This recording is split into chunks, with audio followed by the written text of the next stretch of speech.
Hola a todos y bienvenidos. Nos alegra mucho tenerlos aquí. Si disfrutan de análisis profundos sobre el lore, los misterios y las historias ocultas de El Señor de los Anillos, asegúrense de dar like a este vídeo, suscribirse al canal y ayudarnos a crecer. Todavía somos un canal pequeño, y su apoyo realmente marca la diferencia. El vídeo de hoy es un análisis de estilo documental centrado en los Istari, los magos de la Tierra Media, incluidos Gandalf, Saruman, Radagast y los misteriosos magos azules, explorando quiénes eran realmente y por qué fueron enviados. Los Istari, conocidos en Kenya como los Heren Istarion, o la Orden de los Magos, fueron formados en Valinor cuando los Valar percibieron los primeros indicios de que la sombra de Sauron volvía a agitarse en la Tierra Media.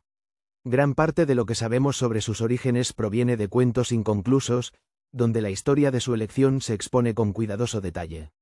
Manwë, rey de los Valar, convocó un consejo para decidir cómo debía enfrentarse la amenaza de Sauron, y se determinó que se enviarían emisarios en lugar de ejércitos de poder manifiesto. Al principio, fueron elegidos 3 Maiar. Aule seleccionó a uno de los suyos, Curumo, célebre por su conocimiento y habilidad. Orom eligió al Maya Alatar, y el propio Manwë pidió a Olorin que fuera el tercero. Sin embargo, Olorin se mostró reacio. Temía a Sauron y dudaba de su propia fortaleza. Manwë insistió en que precisamente esa humildad era la razón por la que debía ir, pues aquellos que temían la dominación eran los menos propensos a buscarla. No obstante, el número no permaneció en 3. Alatar llevó consigo a su amigo Palando, y Yavanna, la bala de todas las cosas que crecen, solicitó que Curumo también llevara a Iwendil, un Maya profundamente vinculado a la naturaleza. Así, 5 Maiar fueron elegidos para convertirse en los Istari y emprender el largo viaje a la Tierra Media. Por consejo de Eru, estos emisarios fueron enviados no en formas de gloria, sino revestidos con los cuerpos de los hombres. Eran reales y físicos, sujetos al hambre, al cansancio, al miedo, al dolor y a la desesperación. Aunque sus espíritus eran inmortales, sus cuerpos podían ser abatidos, y quedaron obligados a actuar mediante la paciencia, la guía y el trabajo a lo largo de muchos años. Esta elección fue deliberada, destinada a enmendar los errores anteriores de los Valar, quienes en otro tiempo habían intentado proteger a los Eldar mediante el poder abierto y la majestad visible. A los Istari se les prohibió rebelarse con esplendor o gobernar a elfos y hombres por la fuerza. En su lugar, debían aconsejar, alentar y unir a los pueblos libres mediante el amor y la comprensión, para que la influencia de Sauron fuera resistida no por la dominación, sino por la voluntad y la determinación compartidas.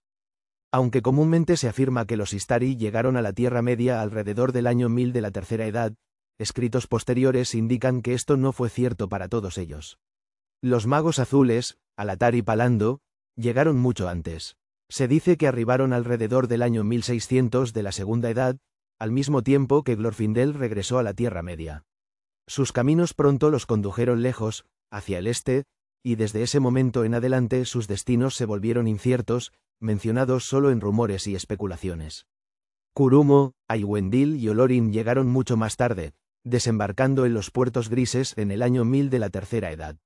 Allí fueron recibidos por Círdan el carpintero de barcos. Aunque Curumo era considerado el jefe de su orden y más tarde sería conocido como Saruman, fue Olorin quien llegó en último lugar. Parecía a la vez el más anciano y el menos imponente entre ellos. Sin embargo, Círdan percibió su verdadera naturaleza y, en un acto silencioso y trascendental, confió a Olorin a Narya, el Anillo de Fuego. A medida que los Istari viajaban entre elfos y hombres, se mostraban como figuras ancianas, sabias pero físicamente frágiles.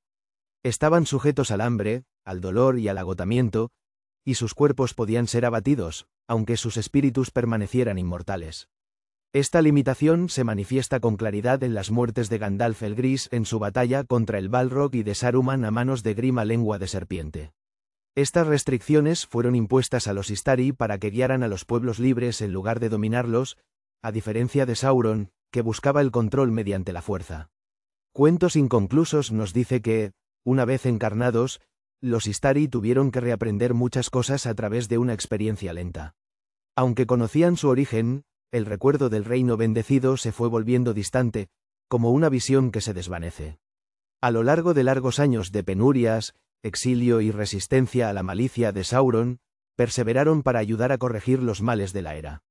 Pocos en la Tierra Media conocían la verdadera naturaleza de los Istari.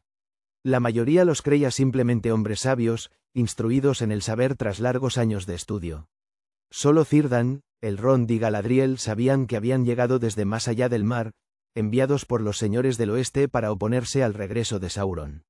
Durante mucho tiempo, los Istari vagaron abiertamente entre elfos y hombres, y también conversaron con bestias y aves. Aunque parecían ancianos, eran vigorosos y cambiaban poco con el paso de los años, envejeciendo solo lentamente a pesar de las pesadas cargas que recaían sobre ellos. Poseían una gran sabiduría y muchos poderes de la mente y de la mano, aunque dichos poderes estaban velados y contenidos. La representación que Tolkien hace de la magia, incluida la de los Istari, es deliberadamente misteriosa, sin reglas rígidas, lo que muchos llamarían un sistema de magia blanda. Radagast el Pardo, conocido también como Iwendil, se preocupaba profundamente por los animales y las cosas que crecen en la Tierra Media, reflejando su servicio a Yavanna. Su amistad con Waihir, el Señor de los Vientos, resultó crucial, pues fue Radagast quien pidió al Gran Águila que llevara noticias a Isengard, lo que condujo a la huida de Gandalf de Orthanc. Saruman también hizo uso de animales, en particular de los Kreben, grandes aves negras de Dunland y del bosque de Fangorn, a las que empleó como espías contra la compañía. Radagast es descrito a sí mismo como un maestro de las formas y de los cambios de tonalidad. Aunque esto pueda parecer simbólico, Tolkien utiliza un lenguaje similar al describir a los propios Valar, quienes podían revestir su ser de forma y color. Nunca se aclara si Radagast poseía la capacidad de transformarse a sí mismo o si solo creaba ilusiones, pero la sugerencia sigue siendo intrigante. Los poderes de Gandalf se muestran de manera más directa. Ahuyentó a los Nazgûl en Amon Sul con fuego y luz, ayudó a Elrond a desatar la crecida del Bruinen y colocó un poderoso hechizo de cierre sobre la puerta de la cámara de Mazarbul, al que el propio Balrog se vio obligado a responder. En el puente de Khazad-dûm, Gandalf hizo estallar la piedra con palabra y báculo, derribando el puente bajo el Balrog. Su dominio del fuego aparece de nuevo cuando la compañía es atacada por los Wargos antes de llegar a Moria, al lanzar llamas con precisión mortal. Esta afinidad puede verse reforzada por su posesión de Narya, el Anillo de Fuego. Gandalf también demuestra una presencia temible cuando se enfrenta a Bilbo en Bolsón Cerrado, creciendo en estatura y volviéndose amenazador, mientras su sombra llena la habitación. Más allá de esto, Gandalf muestra indicios de telepatía y de previsión. Habla con Frodo en Rivendell mientras el Hobbit yace inconsciente, luego lo guía en Amon Hen cuando Frodo se pone el anillo, e insinúa que disputó la voluntad de Sauron a través de una vasta distancia. Estos momentos revelan el poder profundo y contenido que definía el verdadero propósito de los Istari. El mayor poder de Saruman no se manifestaba mediante hechizos evidentes, sino a través de su voz. Cuando concentraba su voluntad en el habla, sus palabras podían pesar con fuerza en los corazones de quienes las escuchaban, sembrando duda, miedo u obediencia. Para algunos, el efecto se desvanecía cuando su voz guardaba silencio. Para otros, persistía, moldeando el pensamiento y la lealtad mucho tiempo después. Mediante este poder, Saruman engañó a muchos, llegando incluso a convencer a sus enemigos de que no poseía conocimiento alguno del Anillo Único ni de la comarca, enviando a los Nazgûl a buscar en otros lugares. Como Maya de Aule, Saruman también poseía un gran talento para la artesanía y la creación. Ideó el fuego explosivo utilizado por los Uruk-hai en el abismo de Helm, un arma de destrucción nunca antes vista en la Tierra Media. Aunque no inventó a los propios Uruk-hai, los crió y multiplicó en los pozos de Isengard, moldeándolos como una fuerza de velocidad y resistencia. Su estudio de los anillos de poder lo llevó a intentar la creación de su propio anillo, aunque su fuerza era muy inferior, pues solo Sauron conocía verdaderamente los secretos más profundos de tal arte. Saruman también podía llevar a sus sirvientes más allá de sus límites naturales, impulsando a los orcos a una velocidad y resistencia antinaturales a lo largo de grandes distancias, como se vio cuando Merry y Pippin fueron llevados desde Parthgalen. Dentro de su propio dominio, su poder oprimía a quienes se le oponían, ejerciendo presión sobre Aragorn, Legolas y Gimli mientras perseguían a sus cautivos. Gandalf, por su parte, reveló nuevas profundidades de poder tras su regreso. En Minas Tirith, desarmó a Denethor con un simple gesto, quebrantando la voluntad del senescal sin golpearlo. Sin embargo, la demostración más clara tuvo lugar en Orthanc, cuando Saruman se enfrentó a Gandalf, Theoden, Aragorn y sus compañeros. Con autoridad imperiosa, Gandalf llamó a Saruman de regreso contra su voluntad, lo despojó de su rango y lo expulsó de la orden. Al declararse Gandalf el Blanco, hizo añicos el báculo de Saruman con una sola palabra, rompiendo tanto el símbolo como el poder. En ese instante, el destino de los Istari quedó al descubierto. Seres de inmenso poder, enviados no para gobernar, sino para guiar. En sus historias vemos la fe sostenida, el deber traicionado y el alto precio de apartarse del camino que juraron seguir. Aunque mucho acerca de los Istari permanece velado, Tolkien deja suficientes indicios para revelar su propósito más profundo y las consecuencias de sus decisiones. Eran seres de un poder inmenso, pero sujetos a límites estrictos, enviados no para dominar la Tierra Media, sino para inspirar a sus pueblos a resistir a Sauron mediante la unidad y la determinación. Su fuerza no residía en una fuerza abrumadora, sino en la sabiduría, la resistencia y la capacidad de encender la esperanza en los demás. En Gandalf vemos el camino de la fidelidad. Aunque cayó en las profundidades de Khazad Dûm, regresó transformado, con su misión renovada en lugar de abandonada.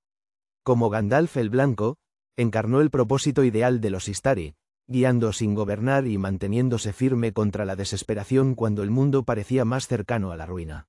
Su contención no era debilidad, sino la razón misma por la que su influencia perduró. Saruman representa el destino opuesto.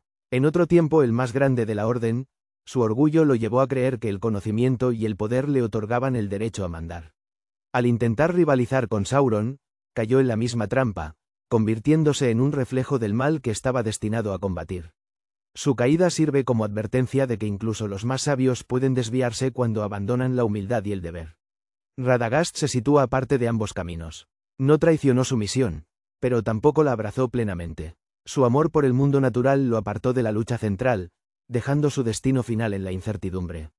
En cuanto a Latar y Palando, los magos azules, su historia se desvanece en el misterio, insinuando que algunos caminos de los Istari pudieron haber conducido muy lejos de las tierras y los relatos que conocemos.